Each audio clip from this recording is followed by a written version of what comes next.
Les damos la más cordial bienvenida a este séptimo encuentro de masculinidades gay, bisexual, heterosexual, transgénero, transexual, travesti e intersexual. En esta ocasión vamos a trabajar el tema de las familias de la diversidad sexual. Se piensa que solamente las familias son papá, mamá e hijos, y que solamente están formadas por personas heterosexuales. Y esto se ha venido trabajando mucho, sobre todo con grupos conservadores que piensan que las familias son esas únicas y no otras.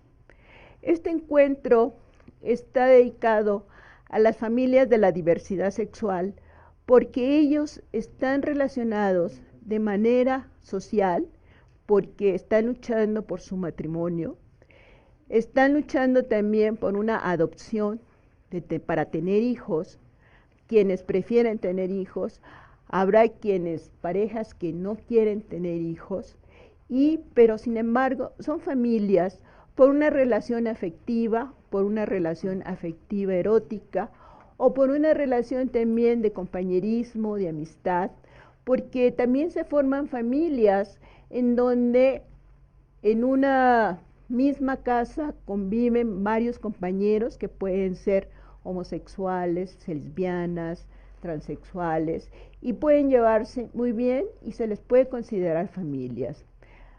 Les hablo desde mi experiencia, y también aquí los ponentes nos mandaron algunos de sus semblanzas señalando sus experiencias. El licenciado López Vela, por ejemplo, se casó en el 2010 con su compañero. Él estuvo aquí en el primer encuentro de masculinidades, nos trajo una obra de teatro muy interesante y bueno, pues esperamos volver a invitarlo también. Y bueno, también podemos hablar de experiencias de Diana y Mario, que son una pareja transexual, en donde ella pues es un hombre pero se siente mujer, en donde él es una mujer pero se siente hombre, y ellos también están casados y van a venir a exponer sus vivencias como familia. Ellos han participado con nosotros en este encuentro de masculinidades desde hace varios tiempos, trayéndonos información sobre los cambios en relación a los grupos transexuales, el cambio de nombre, el cambio de las operaciones que se pueden hacer, en fin. Y bueno, siempre nos traen temas nuevos. En esta ocasión nos traerán información sobre cómo se llevan como familia, como una pareja transexual. Hay otras familias también en donde, bueno, por ejemplo, está unido una persona homosexual con una lesbiana y viven juntos y pasean juntos y hacen muchas actividades juntos, académicas también. Y bueno, dicen, ¿por qué están ellos juntos? Bueno, pues porque también se sienten familia y están acompañándose. Este encuentro también lo hacemos porque hay hijos de familia que son transexuales, son travestis, son transgénero y no son aceptados en sus familias.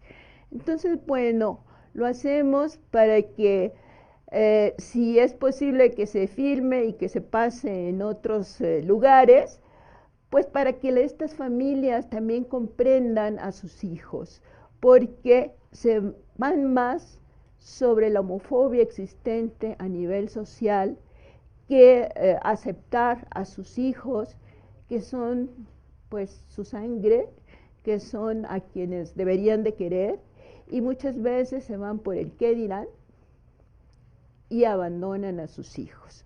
Esto es muy preocupante y para nosotros en esta Universidad Pedagógica Nacional, en donde pues buscamos trabajar los temas de manera científica, de manera teórica, en donde debemos buscar políticas en donde se creen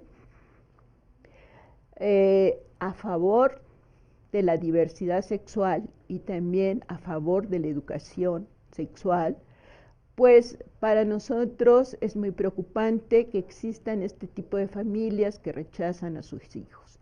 Por eso, bueno, pues queremos pues colaborar con nuestro granito de arena para que en este evento que dura 3 días la gente pueda dialogar, pueda reflexionar, pueda conocer teóricamente y también a través de lo que han luchado los compañeros en sus diferentes foros, las cosas que se están haciendo para que se conozca qué es la transexualidad, qué es ser travesti, qué es ser transgénero, qué es ser homosexual, en fin, y se reconozca que, bueno, si a nosotros los heterosexuales nos pellizcan y nos duele, pues también a ellos, y que ellos viven igual que nosotros, como vivimos las personas heterosexuales, ¿verdad? Viven en familia, tienen que hacer comida, tienen preocupaciones, si tienen hijos, hay personas que no han salido del closet y tuvieron 1 o 2 matrimonios y cuando salieron del closet, pues ya tienen estos hijos. Entonces quieren que se reconozcan también su nueva pareja a sus hijos. Entonces, bueno, hay muchas situaciones que se vive en estas familias de la diversidad sexual, pero son muy parecidas a las que vivimos las personas heterosexuales. Entonces queremos que se rompan prejuicios, que se rompan mitos, que se conozca teóricamente lo que son las familias de la diversidad sexual y les agradecemos a nuestros ponentes que estén aquí. Para abrir el encuentro, pues tenemos al doctor Jorge Tirso Gómez, quien es el coordinador del área Diversidad e Interculturalidad, que nos va a dar unas palabras en relación, bueno, para inaugurar este encuentro de masculinidades. Le pasamos el micrófono. Bueno, un aplauso para ustedes.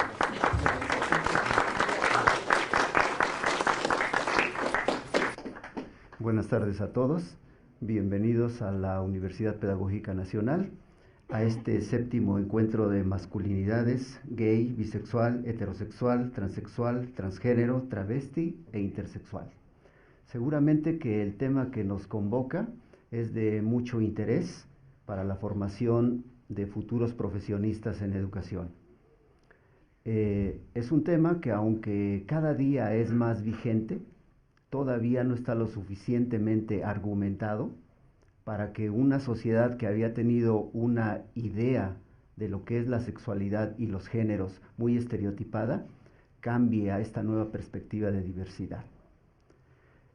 La Universidad Pedagógica Nacional, como bien saben los que estudian aquí o los que tienen conocimiento de la universidad, está dividida en 5 áreas académicas diferentes. Una de ellas es el área de diversidad e interculturalidad. Y precisamente es en un área como esta, como la área de diversidad, en donde un grupo de académicos puede generar unas propuestas como la que ahorita estamos aquí conjuntando.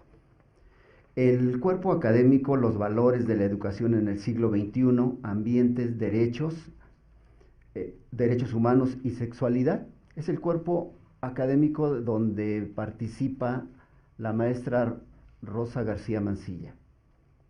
Precisamente de ella se genera toda esta inquietud de plantear un encuentro académico en donde se revisen diferentes aspectos de la sexualidad.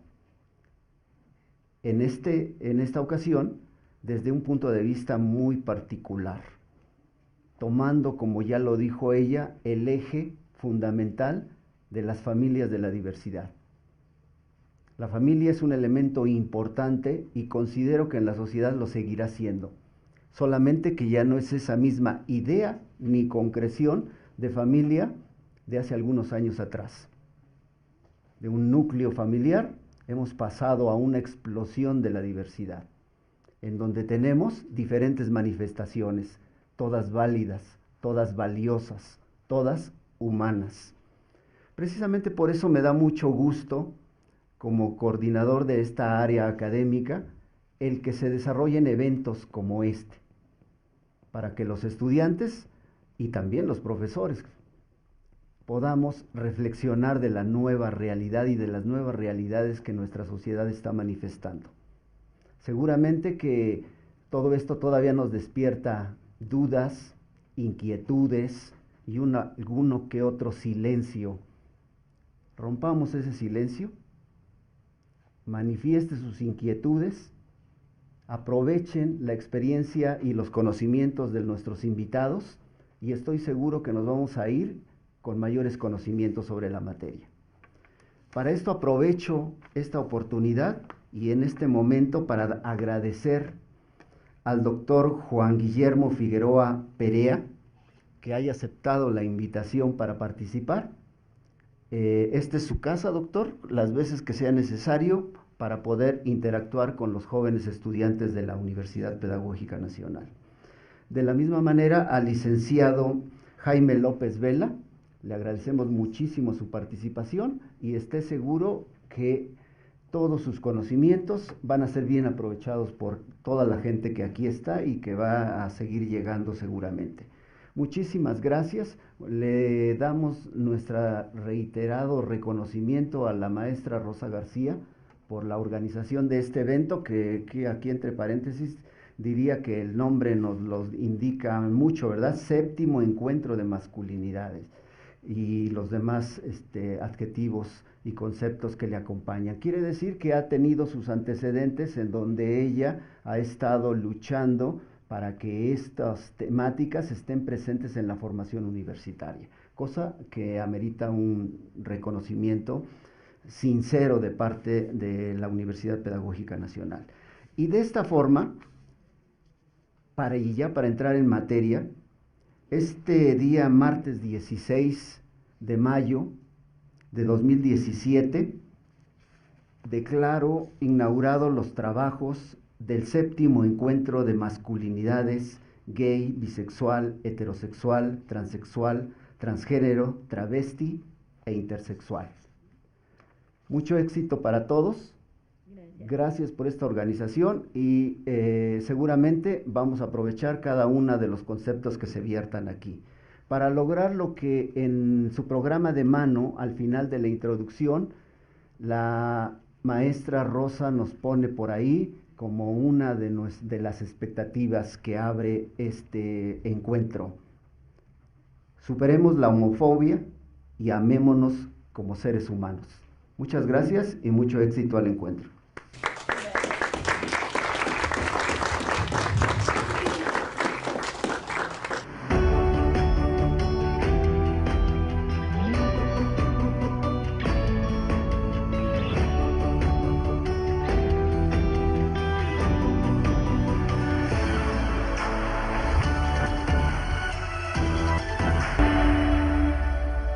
Tenemos como invitado, como primer ponente, al maestro Juan Guillermo Figueroa Perea.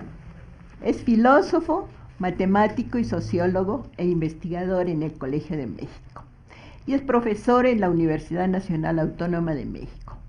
Su experiencia docente se ha desarrollado en el colegio mencionado, en la Universidad Nacional Autónoma de México, la Facultad Latinoamericana de Ciencias Sociales, sedes de México y de Buenos Aires, la Universidad Peruana Cayetano Heredia y el Instituto Chileno de Medicina Reproductiva, entre otras. Figueroa es autor de diversas publicaciones, entre las que se encuentran reflexiones sobre las dimensiones éticas de la investigación social sobre salud y valores humanos, como el libro Ser padres, esposos e hijos, experiencias y valoraciones de varones mexicanos, del cual fue uno de sus coordinadores.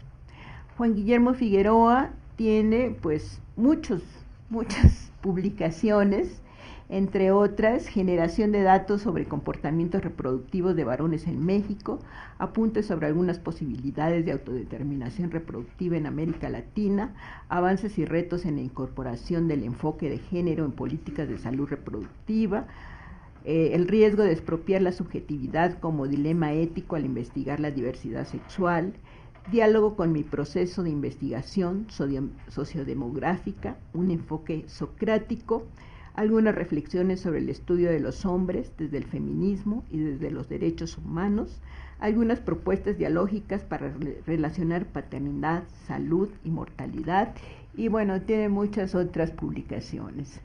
Yo le he leído muchas otras cosas sobre temas de masculinidad, y es un gran experto en cuestiones de masculinidad, y es un gran honor que pues tener aquí a Juan Guillermo como nuestro invitado.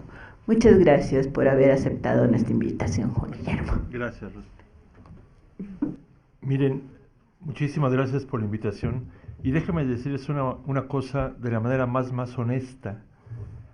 Cuando el doctor Tirso decía que la gente del UPN es los futuros profesionales de la educación, una de las situaciones más vergonzosas para mí es cuando me presentan curricularmente. Yo siempre prefiero decir, y lo pido, pero a veces suena como poco serio, yo digo que nada más digan que soy Puma de corazón, ¿eh? Y profe en mis ratos de ocio. Aquí seguramente hay gente que sabe que los filósofos griegos decían que solamente se podía filosofar cultivando el ocio, ¿eh? Yo trato de cultivar el ocio frecuentemente. Algunos dicen que es buen pretexto para la flojera, pero no es buen pretexto para filosofar. Entonces, miren, voy a proponerles algunas reflexiones que quisiera dedicárselas con todo el cariño del mundo a uno de mis hermanos que falleció hace 2 semanas, ¿eh? Un gran compañero de adolescencia, un gran compañero de primera juventud, un compañero año y medio mayor que yo, o sea, muy joven, obviamente, ¿eh? Y desgraciadamente el 2 de mayo falleció. Entonces va por él. Yo ponía en el título de la presentación, y ojalá que lo piensen mucho ustedes como gente interesada en la educación, el riesgo de expropiar la subjetividad, ¿sí? Uno de los elementos que vale la pena problematizar constantemente es cómo nos evalúan a los investigadores. ¿De qué manera, no sé si está fallando esto, de qué manera se define si somos buenos o malos investigadores? Curiosamente, si ustedes le preguntan a cualquier investigador, están obsesionados o estamos obsesionados por publicar, por dar conferencias, por dar cursos, por asesorar alumnos, porque se supone que con todo eso somos buenos investigadores, ¿no? Pero curiosamente, al margen de dar conferencias y demás, a ratos pareciera que se nos olvida devolverle a la gente lo que aprendimos, compartirle a la sociedad lo que aprendemos. Hacemos grandes investigaciones, hacemos grandes elucubraciones, investigamos masculinidades, investigamos en múltiples poblaciones la masculinidad, pero ¿para qué? Ojalá que muchos nos lo preguntáramos. Algunos dirían, bueno, es que voy a hacer una tesis. Bueno, ¿y después de la tesis qué?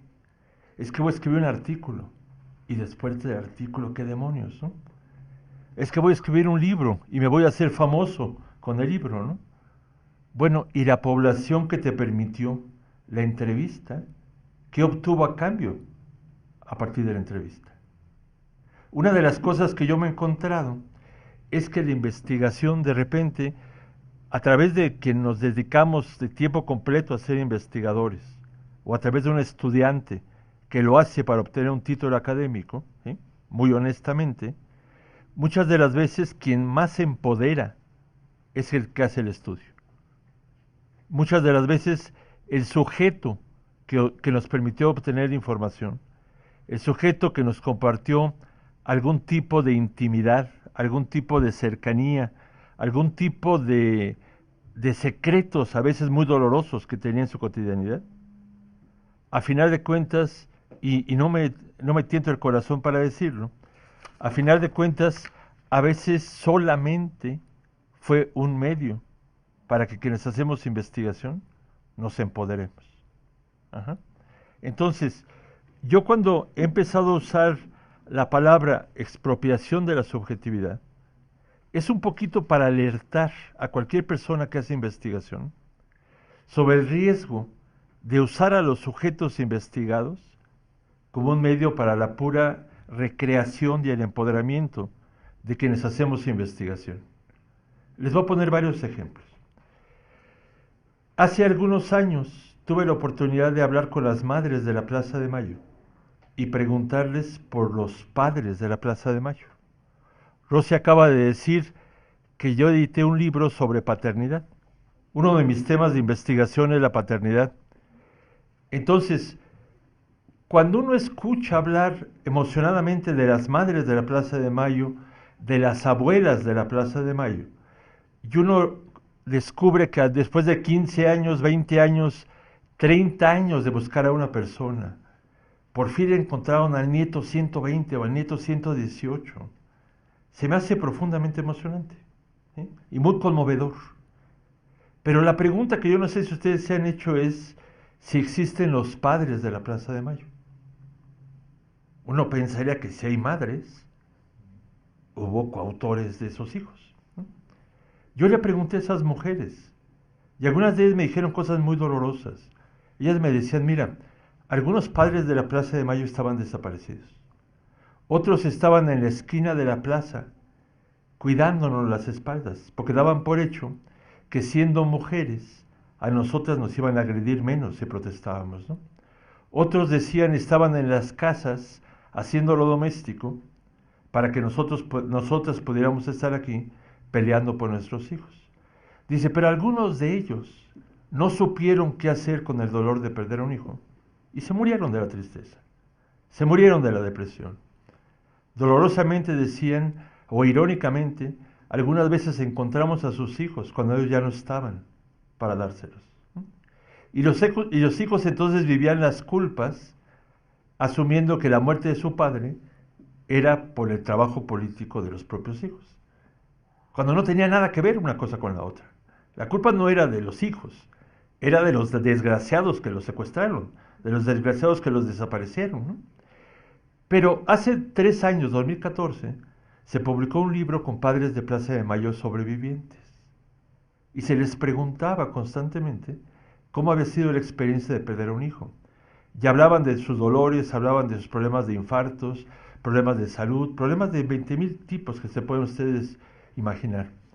Pero de repente uno de ellos dijo con una rabia profunda, a mí me vinieron a entrevistar quién sabe cuántas veces.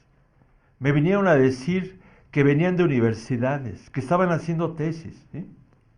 Nunca supe qué hicieron con la información. Nunca supe ni siquiera de qué universidad eran. Y decía con mucho coraje, con mucha ironía, es más, a veces creo que eran de la CIA. Una de las cosas que yo hice fue una reseña de ese libro, lo publicamos en una revista de género que hay aquí junto en el Colegio de México, y se lo mandé a una querida psicoanalista argentina, con la que tengo mucho trabajo de por medio. Y yo le decía, oye Mabel, ¿tú no crees que a veces los académicos, estudiantes o profesores o investigadores, cometemos omisiones? ¿No habrá algo, y aquí hay educadores o futuros educadores, no habrá algo que se pueda llamar omisión académica, negligencia académica, negligencia docente? Los derechos humanos se pueden violentar por omisión. ¿No habrá algún tipo de violación a derechos humanos cuando los investigadores generamos conocimiento, pero no lo compartimos con las personas que nos permitieron brindarlo, generar el conocimiento? Y lo que esta colega me dijo fue de lo más interesante. Ella me decía, Juan Guillermo, tú y yo siempre nos hemos declarado marxistas. usemos categorías marxistas. Se me hace demasiado amable llamarle solamente omisión académica. Lo que estamos haciendo, y de ahí surge el título de mi presentación, es que le estamos expropiando la subjetividad a las personas. Estamos expropiándoles un bien subjetivo a los sujetos y nos estamos quedando con ese bien y nos estamos empoderando, habiendo tomado a los sujetos como un medio recurso para nuestras carreras académicas. Por eso yo les diría a ustedes, estudiantes, la mayoría de ustedes, por las edades que los veo, tengan mucho cuidado con el conocimiento que estamos generando. Pregúntense constantemente qué tanto lo devolvemos, qué tanto lo socializamos. Pero pregúntense incluso en el tema de la diversidad, ¿para qué investigamos? ¿Cuál es la motivación para investigar? ¿Investigamos por mera curiosidad? ¿Investigamos para documentar exclusiones? ¿Investigamos para controlar procesos? ¿O investigamos para acompañar ciudadanía? Yo puedo investigar para entender algo y puede que yo me empodere por aquello que investigué, pero puedo correr el riesgo de decir, como yo ya sé, yo soy el que voy a intervenir sobre aquello que investigué. El pequeño problema cuando uno investiga diversidad es que uno está investigando sobre cotidianidad humana. ¿Qué pasa cuando yo, ilustre experto, que yo nunca en la vida me nombraría experto, pero ilustre experto porque sí me dicen por ser investigador, trato de intervenir a partir del conocimiento obtenido, sin tomar en cuenta a la población sobre la que yo investigué? Es altamente probable que cometa equivocaciones. Si no pongo a prueba con dicha población la validez o no del conocimiento adquirido. Les pongo un ejemplo. Yo les sugeriría que de repente hicieran algún tipo de vigilancia epistemológica. Y así como las fotomultas, que identificaran lo que yo le llamo infracciones epistemológicas. ¿A qué me refiero? Muchos de ustedes han oído hablar de Sócrates. La historia dice mentirosamente que Sócrates dijo, yo solo sé que no sé nada. Ni madres. Nunca lo dijo Sócrates. Claro, eso diría en griego, no lo dijo en español. A Sócrates le preguntaron que si él era sabio. Y Sócrates dijo, no, yo no soy sabio. A mí me gusta el saber, amo el saber. Pero después dijo, ahora bien, pensándolo bien, quizás soy más sabio que los demás, porque yo no creo saber lo que no sé. Pero oigan la genialidad de la frase, y no es juego de palabras. Quizá soy más sabio que los demás, decía Sócrates, porque no creo saber lo que no sé. Es decir, no hablo de lo que no conozco. O le pongo límites a lo que estoy diciendo. Desde donde yo lo estoy leyendo, desde los prejuicios que tengo, desde la disciplina que ejerzo, desde la población que investigué, con la metodología que generé información, podría decir tal cosa. Pero con otra población, con otra disciplina, con otras referencias, es probable que el conocimiento fuera diferente. Yo dando clases de metodología y de epistemología, le digo a mis estudiantes, traten de ser socráticos, pero en esa lógica, en la lógica de matizar, en la lógica de acotar, en la lógica de obtener una cierta reflexión sobre el tipo de supuestos desde el que estoy hablando. Y eso es profundamente relevante cuando uno se acerca al tema de masculinidad y las diversidades que se listan en el programa. Una de las cosas que vale la pena considerar es si el lenguaje que tenemos para hablar de la cotidianidad nos resulta suficiente. Lo que decimos quienes hacemos filosofía del lenguaje es que lo que no se nombra, uno acaba creyendo que no existe. Lo que yo digo es que lo que uno cree que existe en función de las palabras que uno tiene para nombrarlo. Cuando de repente en las actas de nacimiento nos preguntan, o en los certificados de nacimiento, ¿qué fue? ¿Cuántas opciones nos dan? 2. Doña Simone de Beauvoir dijo, no se nace mujer, se aprende a ser mujer, se llega a ser mujer. Simone de Beauvoir también dijo algo con respecto a los hombres. No se nace hombre, se aprende a ser hombre. Entonces imagínense que yo tenga un hijo o una hija, o como yo le dije a mis amigos cuando nació mi segundo compañero de vida, y me preguntaron qué fue, y les dije, fue persona. Y me dijeron, no mames, ¿sí? No es eso lo que te estamos preguntando. Les dije, no, me cae que fue persona. Cuando 2 personas se reproducen, regularmente nace una tercera persona. Y me dijeron, pero eso no aparece como posible respuesta. Le digo, lo siento por los que hicieron el cuestionario, ¿sí? ¿Qué pasaría si uno le contestara a la persona que me está preguntando? Déjelo pendiente, ¿sí?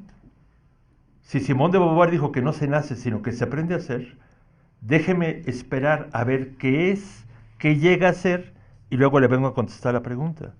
No es broma lo que estoy diciendo, ¿sí? El hecho de irle poniendo etiquetas a los sujetos, literalmente va etiquetando a los sujetos. Y lo que a veces no hacemos quienes investigamos diversidad es ir nombrando la pobreza del lenguaje. La querida Marta Lamas dice de repente, hay muchos géneros, ¿eh? Y los va desglosando.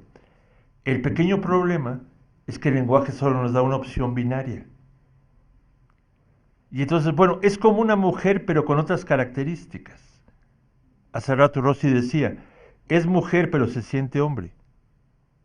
A final de cuentas, quizá lo que necesitamos como investigación, ya que hay mucha gente joven, es inventar lenguajes. Inventar lenguajes para ver la diversidad. Porque si no es muy complicado. Queremos hablar de diversidad con un lenguaje poco diverso. Esa es una tremenda complicación, ¿sí? Ahora, otro elemento interesante es qué sucede cuando nombramos a alguien y no aclaramos que el lenguaje es insuficiente. Lo que acaba generando es que la gente reproduzca la forma de nombrar a ese alguien. Les voy a poner un ejemplo. Me dio mucho gusto ver en el título del encuentro sobre masculinidades que no únicamente se hablaba de gay, bisexual, transexual, transgénero e intersexual, sino que se incluyera lo heterosexual. Se me hace muy interesante, al margen de la orientación de cada quien y de la identidad de cada quien, porque el movimiento de la diversidad sexual, así nombrado, se ha identificado como el movimiento LGBT, con varias T's y una I. Pero en todos los manifiestos del movimiento de la diversidad sexual no aparece la H, ¿eh? Y no porque sea muda, no aparece la H, ¿eh? Y un querido sexólogo ya fallecido, él decía, él era pastor de una iglesia, él decía, mi iglesia es tan tolerante que aceptamos heterosexuales. Y él argumentaba la necesidad de que el movimiento se llamara LGBTTIH. Y los compañeros y compañeras presentes, sexólogos, le decían, no, para nada. Este es el movimiento de la diversidad. Y él decía, esa es una trampa lingüística, y una trampa política, y una trampa estratégica. ¿Por qué? Porque si la LGBT y varias T's y una I se nombran diversos, ¿con respecto a qué son diversos? Con respecto a la H. La H es el parámetro de referencia. ¿Por qué demonios es la H el parámetro de referencia? Decía él. En cambio, si yo incluyo la H en las siglas del movimiento, la L es diferente a la H, pero la H es diferente a la L. Entonces, somos diversos todos con respecto a cualquier otro. No es que todos seamos diversos, decía él, con respecto a la H, porque si no, la H es el parámetro de referencia. Un elemento más. Yo hablo de ética, yo soy filósofo, y una de las cosas que se hace en ética de la investigación es cuidar que la información que nos comparten nuestros investigados se use confidencialmente, pero además que nunca se use en contra de los investigados. En ese tenor, los investigadores de las ciencias clínicas dicen, como dicen los policías supuestamente en las películas, usted tiene derecho a guardar silencio. Cualquier cosa que diga puede ser utilizada en su contra. ¿Qué sucede? Otro dilema ético que les quiero plantear.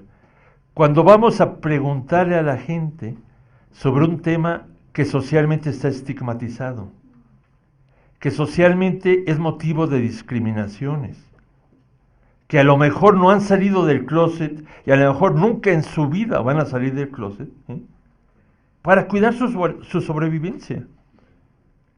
Y sin embargo nosotros, como buenos entrevistadores, logramos cierta empatía, cierta cercanía, y nos platican la neta de la neta.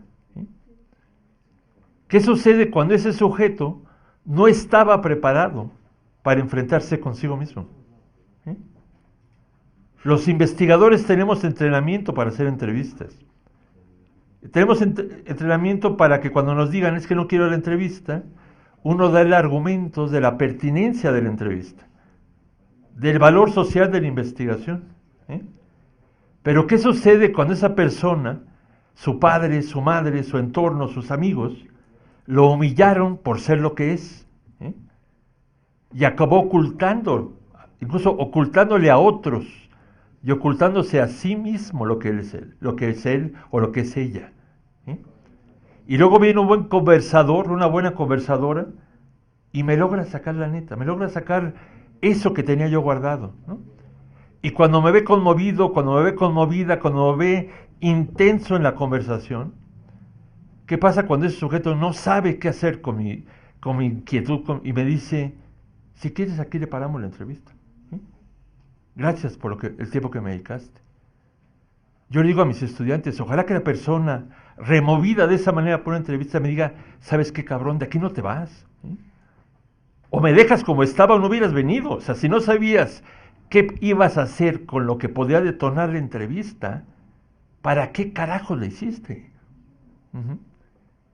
Yo tengo la impresión que hay que tener muchísimo cuidado cuando se hace investigación sobre temas estigmatizados, previendo antes de las investigaciones el posible momento de fragilidad al que se exponen los sujetos a los que estamos pidiéndoles permiso para ser investigados. Yo he evaluado por instancias a las que he acompañado muchos proyectos de investigación, proyectos que reciben financiamiento de CONACYT o de organismos internacionales. Y una pregunta que le hacen a muchos investigadores es, ¿qué vas a hacer con tu investigación? Se les pregunta. Y la respuesta estereotipada, porque yo he leído cientos de proyectos, es, le voy a hacer un informe ejecutivo a los tomadores de decisiones. ¿Quiénes son los tomadores de decisiones? Los administradores de programas. Los políticos de cualquier partido que se puedan ustedes imaginar. Esos son los considerados tomadores de decisiones. Ahora, yo nunca esperaría ser un asesor de un tomador de decisiones de esos. Porque me piden información, me piden análisis, y ellos hacen con el conocimiento lo que se les pega la gana. Cuando no hay monitoreo de los ciudadanos. Yo que doy cursos de ciudadanía, diría, los primeros y principales tomadores de decisiones de una investigación son los que permitieron ser investigados. Yo tuve una alumna aquí en el Colegio de México que investigaba los procesos de organización de los municipios autónomos de Chiapas. Le dije, está chido tu proyecto, pero ¿qué vas a hacer con eso? Pues lo voy a documentar y voy a hacer una tesis, ¿no? ¿Y qué vas a hacer con la tesis? Pues la voy a dejar en la biblioteca del colegio, ¿no? Y luego, bueno, pues ya luego me buscaré hacer un doctorado, me decía, porque era de maestría. Le digo, oye, ¿y las personas a las que estás investigando no les puede repercutir negativamente que cualquier individuo que pueda leer tu tesis sepa cómo se organizan los municipios autónomos de Chiapas? ¿No podría tener repercusiones negativas para ellos? Me dice, bueno, pero es un tema interesante. Digo, no tengo ninguna duda de que es un tema interesante. Pero igual de interesante fue en San Francisco, cuando se pusieron a investigar dónde se contactaban los homosexuales. Porque había una epidemia que le estaban llamando VIH-Sida, y la gente, por los estigmas, decía, es una epidemia de los homosexuales. Y entonces fueron a San Francisco, investigaron dónde se encontraban los homosexuales entre ellos, ¿sí? Y descubrieron, oh sorpresa, ¿sí? Algo que muchos sabemos, en ciertos baños públicos, y la consecuencia fue que la medida epidemiológica fue cerrar los baños públicos en San Francisco. Es decir, usaron la información que los informantes les habían dado en contra de los propios informantes. Entonces, otro elemento que les sugiero que problematicen cualquiera que sea sus temas de investigación de tesis es quiénes son los tomadores de decisiones de la investigación. ¿A quién le devolvemos la información? Es probable que más de una de las personas aquí presentes haya obtenido un título en la UNAM, en mi honorable hogar académico, ¿sí? En esa UNAM, cualquier título que uno obtenga, licenciatura, maestría o doctorado, uno le hacen un examen, le preguntan sobre su tesis, y cuando ya consideran que ya contestó lo suficiente, que hizo los méritos suficientes para titularse, le dicen a la persona, oye camarada, antes de que te vayas, te queremos pedir una cosa, que hagas una promesa de uso del conocimiento. Es una promesa muy parecida a la que hacen los políticos. ¿Prometes usar el conocimiento por el bien de la sociedad? Eso le preguntan en licenciatura, maestría y doctorado, con varios matices. A veces le preguntan cumpliendo los códigos de ética, trabajando en contra de la injusticia, así se pregunta en la FES Aragón cuando se titulan de sociólogos. Y he estado yo en muchos exámenes y nunca de los nunca un estudiante dice, pues no le aseguro nada, ¿eh? Porque si no promete no le dan el título, ¿no? Pero ¿quién monitorea que los egresados de universidades cumplan esa promesa? En el mejor de los escenarios sabemos que le podemos pedir cuenta a los políticos que hicieron promesas parecidas. Pero ¿a alguno de ustedes se le ocurre pedirle cuentas a un egresado de la UNAM por la promesa que hizo? En la UAM también se hacen ese tipo de promesas. La UNAM dice, yo no te cobré nada, camarada, ¿eh? Lo único que te pido es que uses el conocimiento por el bien de la sociedad. Y si a mí me preguntaran después de 30 y tantos años de titulado, oye Juan Guillermo, ¿qué has hecho? Pues es que no he tenido tiempo, ves que estoy en el SNI y tengo que producir y tengo que publicar.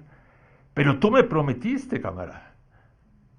Yo digo a mis estudiantes, ojalá que el espíritu de la UNAM se le aparezca en las noches, les jale las patas y les diga, a ver, güey, tú me prometiste esto, ¿eh? ¿Qué has hecho? Entonces, para ir cerrando, yo tengo la impresión que la investigación, cualquiera de los temas que uno quiera trabajar, pero sobre todo en temas estigmatizados, es un poderoso acompañante de ciudadanía. Pero puede ser el principal detonador de manipulación de ciudadanía. Si yo solo le doy información de una población a los ya empoderados tomadores de decisiones, estoy contribuyendo a desempoderar a mis investigados y dejarlos en las manos de los tomadores de decisiones.